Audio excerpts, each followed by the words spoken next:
جی class ہم continue کرتے ہیں اپنا نیکسٹ ٹاپک. جی نیکسٹ ٹاپک ہے ہمارا توحید.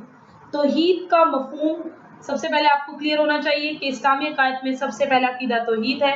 توحید کے لغوی معنی ایک مانا، یکتا جانا، اور دین کی اسلام سے مراد کیا ہے کہ سب سے اعلیٰ اور برتر ساری کائنات کو خالق اور مالک اور واحد دانا.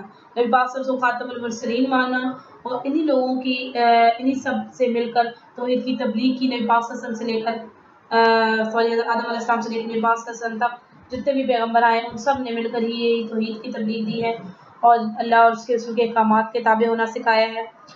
یہی اللہ کی مخلوق ہے اور سبھی اس کے عاجز بندے ہیں، اس لیے صرف اللہ کی بات کرنی چاہیے. یہ میں نے آپ کو بک کا پیج ایک شیئر کیا آپ کے ساتھ. یہ وجود باری تعالیٰ بھی اس میں ٹاپک ہے اور توحید کا مفہوم بھی. ابھی میں آپ کو فردر سلائڈ کے ساتھ توحید پہلے ایکسپلین کروں گی، پھر اس کے بعد ہماری جو کمنگ سلائڈز ہوں گی وہ وجود باری تعالیٰ پر ہوں گی.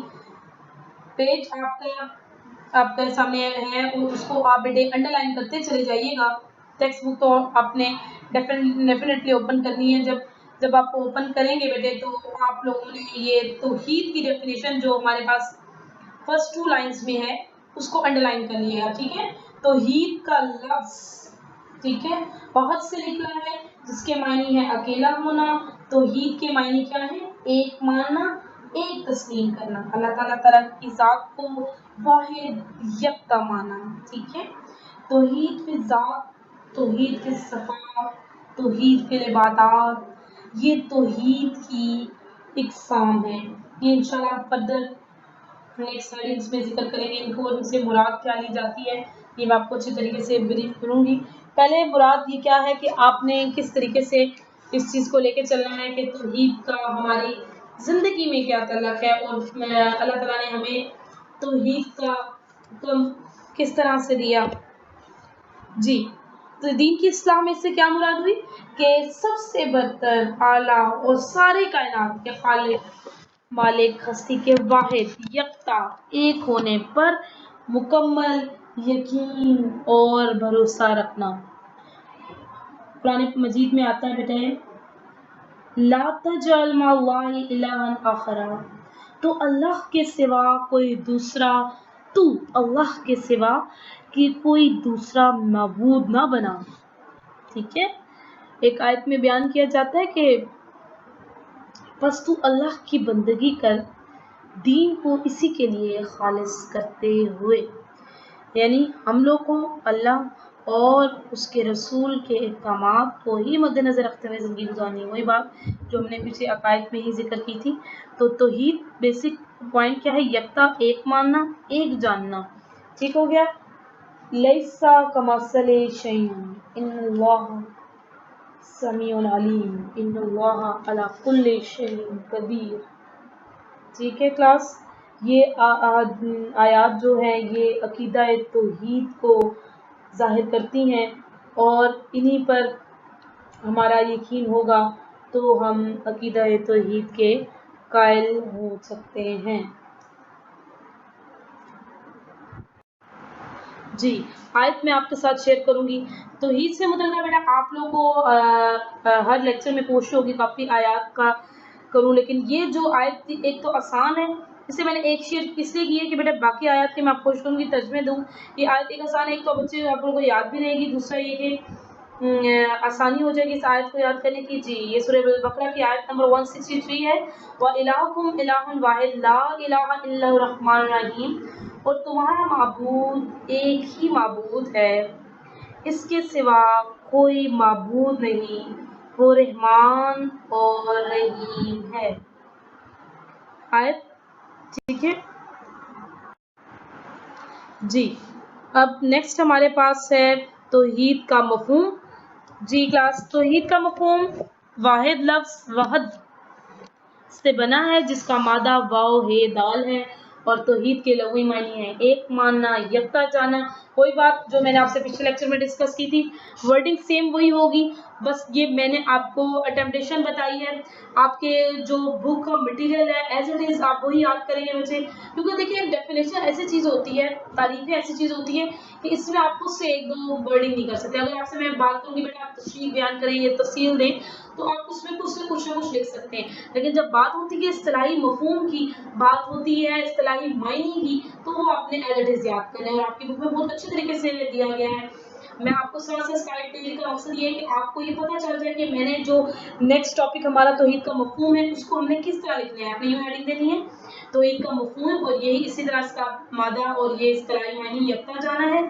جی اصطلاح میں کیا ہے کہ اللہ تعالیٰ کو سب سے بڑا ماننا, اس کو ساری کائنات میں خالق و مالک ہونے پر اور اس اکیلے کو عبادت کے لائق سمجھنے پر یقین رکھنا. یعنی ہمارا عقیدہ یہی ہو کہ اللہ ایک ہے, اس کی ذات بھی ایک ہے, ہم نے صرف اسی کی ہی عبادت کرنی ہے, اس کے علاوہ کسی دوسرے کو شریک نہیں ٹھہرانا. تبھی تو قرآن پاک مجید کی آیت میں نا لیسا کمثلہ شیء, ٹھیک ہے.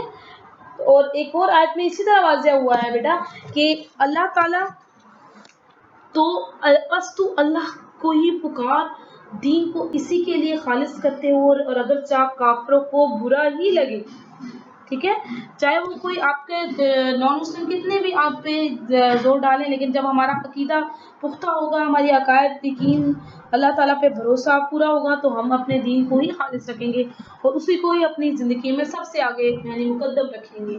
ٹھیک ہے, سورہ اخلاص کا بھی ترجمہ یہی ہے, قل هو اللہ احد اللہ الصمد لم یلد ولم یولد ولم یکن لہ کفوا احد. کہہ دیجئے اللہ ایک ہے, اللہ بے نیاز ہے, اس نے کسی کو جنا نہ وہ کسی کو جنے گا, اور اس کا کوئی ہمسر نہیں. جی کلاس نیکسٹ ہمارے پاس ہے توحید سے متعلقہ احادیث, جس کے میں آپ کو فردر ایکسپلین بھی کروں گی. اور احادیث جتنے زیادہ آپ ٹاپک میں لکھیں گے آیات اور حدیث, اتنا آپ کا ٹاپک اتنا زیادہ کلیئر بھی ہوتا چلا جائے گا.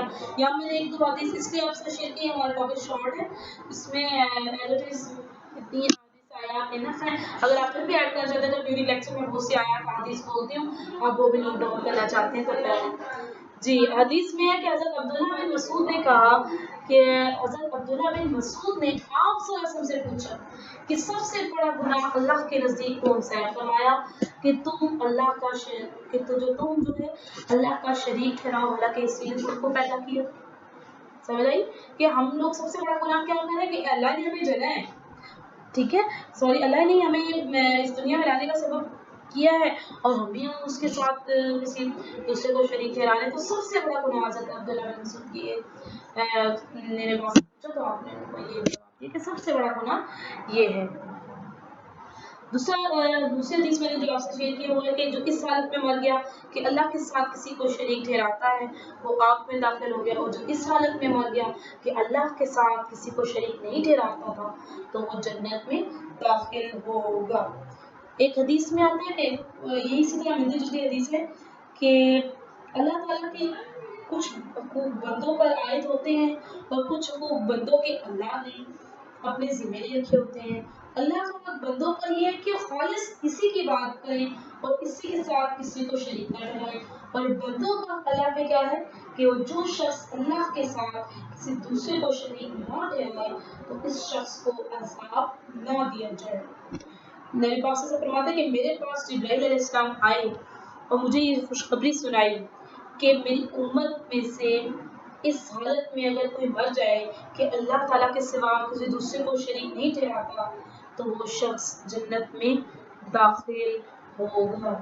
کہ بیٹا کتنی اچھی حدیث ہے یہ کہ نبی پاک نے فرمایا کہ اس حالت میں وہ شخص مر جائے کہ وہ اللہ کے ساتھ کسی دوسرے کو شریک نہیں ٹھہرایا تو یہ بات کنفرم ہے کہ وہ انشاءاللہ جنت میں جائے گا. جی نیکسٹ ایک حدیث میں آپ سے شیئر کرتی ہوں کہ جو شخص اسی حالت میں اللہ کریم سے ملا کہ اس نے ملا کہ اس نے اس کے ساتھ کسی دوسرے کو شریک نہیں ٹھہرایا تو اس کے لیے جنت ہے. ٹھیک ہے, جو میں نے آپ سے سلائڈ میں شیئر کی ہیں اور جو میں نے ابھی آپ کو بتائی ہیں حدیث سب ملتی جلتی ہیں. ان سے مراد یہی ہے کہ اللہ کے ساتھ کسی دوسرے کو شریک نہیں ٹھہرانا, یعنی اللہ کے علاوہ کسی دوسرے کو اپنا ہمسر نہ سمجھا جائے. ٹھیک ہے, ایک حدیث میں آتا ہے کہ حدیث قدسی ہے, حدیث قدسی کیا ہے کہ جو الفاظ کیا ہیں اللہ تعالیٰ کے ہیں اور سوری پیغامات اللہ کے ہیں. نبی پاک صلی اللہ علیہ وسلم کہہ کہ اللہ فرماتا ہے حدیث قدسی میں یہ ہوگا اکثر ورڈ اللہ فرماتے ہیں. نبی پاک نے فرمایا کہ اللہ فرما رہے ہیں کہ اے موسیٰ کہ اگر ساتوں آسمان اور ساتوں زمین ایک پلڑے میں رکھی جائے اور کلمہ طیبہ، ٹھیک ہے، کلمہ طیبہ کا لا الہ الا اللہ محمد رسول اللہ، یہ کس چیز کے ظاہر دے رہا ہے کہ اللہ کے سوا کوئی معبود نہیں. کیا کنسیڈر ہو رہی ہے یہاں پہ؟ توحید کنسیڈر ہو رہا ہے. یہ چیز نوٹ کریں آپ بیٹا.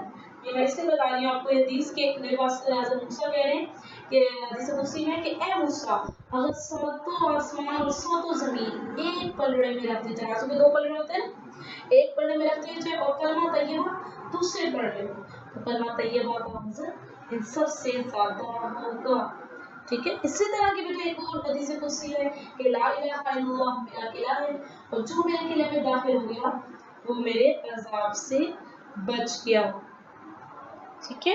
حضرت ابو ذر غفاری رضی اللہ تعالیٰ سے بھی اس طرح یہ حدیث میں آتے ہیں کہ جو کوئی بندہ لا الہ الا اللہ کہے، لا الہ الا اللہ کہے، میں نے ابھی اب آپ کو یہ کلیئر کیا اللہ کے سوا کوئی معبود نہیں، کس کو کنسیڈر کر رہی ہے؟ توحید کو.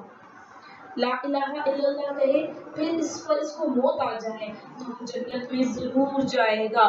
یہ اسی طریقے سے ہے ملتا جلتا جیسا میں نے آپ کو بتایا تھا. نبی پاک کے پاس جبرائیل علیہ السلام آئے اور انہوں نے کیوں کہا کہ اللہ کے سوا کسی اور کو شریک نہ ٹھہرائے اور اس حالت میں مر گیا تو کیا جنت میں داخل ہوگا. ٹھیک ہے. یہ توحید سے متعلق حدیث ہیں، آپ اس کو ضرور یاد کریے گا.